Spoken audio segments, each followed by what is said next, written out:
तर कसं आहे दिगंबर भाऊ, पावसाला अतिशय चांगली सुरुवात झालेली आहे आणि हा निसर्गाचा जो दवबिंदू आहे तो पाऊस आणि पहाटेचा दवबिंदू आहे. आणि दुःखातून तुमच्या डोळ्यामध्ये दुःखाचे अश्रू मी बघू शकत नाही, म्हणून प्रभू रामचंद्राच्या डोळ्यात तिकडे पाणी होतं, डाव्या डोळ्यामध्ये. आज तिकडे दर्शन झाले माझं, अगरबत्त्या भरपूर लावलं मी तिथे, आणि आज त्या डोळ्यामध्ये पाणी नाही आहे रामाच्या. म्हणजे सुखदुःखही कशी येत राहतात. आणि तुम्हाला मी दुःखात बघू शकत नाही घाटकोपरवाल्यांना, म्हणून मी स्वतः एका जंगलात आहे आता सध्या. आणि त्या जंगलामध्ये कसं आहे, आपल्याला निसर्ग पूर्ण साथ देत आहे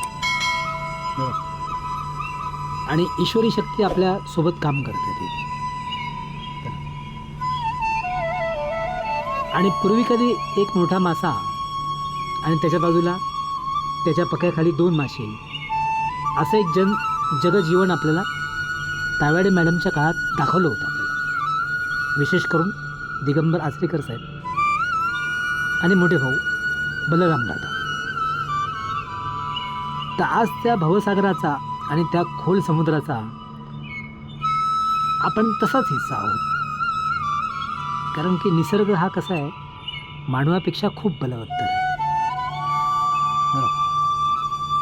चला, स्वामींच्या कृपेने हे तुम्हाला मी छोटे छोटे जे संच पाठवत आहे,